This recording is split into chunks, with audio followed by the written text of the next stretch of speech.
tu n'as pas les réponses au fait de Jésus. Tu as les réponses de toi-même et des personnes qui t'entourent. Parce qu'en réalité, ce que tu appelles comme énergie quand tu pries, en fait, c'est ta propre énergie que tu appelles. Mais beaucoup de personnes, en fait, ne savent pas, et surtout encore plus les croyants, ils ne savent pas ça. Et le truc, c'est qu'il y a des métaphores, justement, qui se cachent, et là, j'entends même déjà trop en profondeur, il y a des métaphores qui se cachent, justement, dans la spiritualité, en fait, même chrétienne, dans le sens où, quand on dit, par exemple, dans leur livre que là où 2 ou 3 sont, là, je suis au milieu d'eux, c'est une métaphore. C'est quelque chose qui est prouvé, en fait, et qui est prouvé de façon scientifique. Quand plusieurs personnes, en fait, souhaitent la même chose, mais de façon sérieuse, sincère, avec force et tout ça, en général, cette chose, en fait, se réalise, en fait. Donc ce qui veut dire que ce n'est pas Jésus qui vous répond. C'est votre propre énergie qui se met, en fait, en harmonie avec la nature, avec l'univers, avec l'aide, en fait, des autres, en fait, qui vous permettent justement d'avoir des résultats et de voir ça comme des miracles et attribuer ça, en fait, à une entité qui ne vous connaît absolument pas. C'est ça la réalité. Mais le problème, c'est que c'est un long sujet.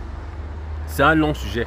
Parce qu'ici, je dois clairement vous le dire, en tout cas, que Jésus, pour les Noirs, ne vous écoute absolument pas. Sinon, l'Afrique ne serait pas comme elle est là aujourd'hui. Regardez un peu l'état de l'Afrique. Regardez l'état de l'Afrique, en fait. Avec toutes les prières que vous faites tous les jours, chaque dimanche, si on regarde dans le monde entier, les personnes qui sont le plus dans les églises sont les Noirs. Mais pourquoi leur vie ne change pas? Pourquoi leur continent est toujours pareil? Les présidents sont toujours là. Pour dire quoi?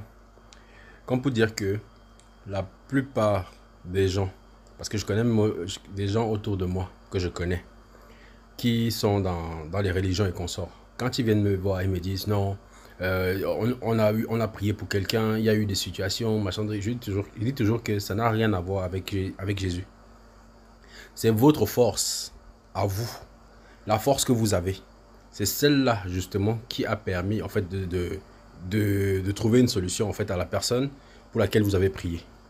Tout simplement, ça n'a rien à voir avec l'histoire de Jésus en fait.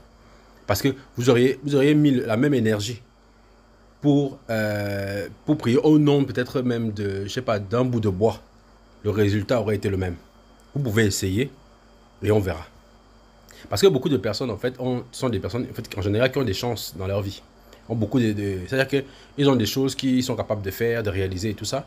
Mais du fait d'être dans les religions, en fait, attribue toujours ça. C'est-à-dire que il arrive à faire quelque chose, mais il dit toujours que non, vraiment merci Seigneur. C'est grâce au Seigneur que j'ai réussi à faire ça. Et grâce au Seigneur, alors que c'est lui-même, c'est sa propre force, lui-même en fait, qu'il attribue à quelqu'un d'autre. Et c'est justement ça, en fait, une des grosses problématiques que que je suis en train de mettre en fait en avant, en expliquant que Jésus ne va jamais vous sauver. Je vous le dis clairement. Parce que la seule personne qui va vous sauver, c'est vous-même. Parce qu'il est très occupé déjà avec ses propres enfants là-bas. Donc il ne va pas encore venir s'occuper de vous. D'autant plus qu'en réalité, il ne vous aime pas. Déjà. Ceux qui se renseignent, qui connaissent un petit peu, savent de quoi je parle. Donc arrêtez d'attribuer, en fait, justement, à ce Jésus vos forces, vos réalisations. Il faut arrêter avec ça. Prenez conscience que la force vient de vous. C'est vous les personnes fortes. C'est à vous en fait de vous prendre en main. Donc abonnez-vous, partagez, j'attends vos commentaires. Au TEP, au Vouma. À bientôt.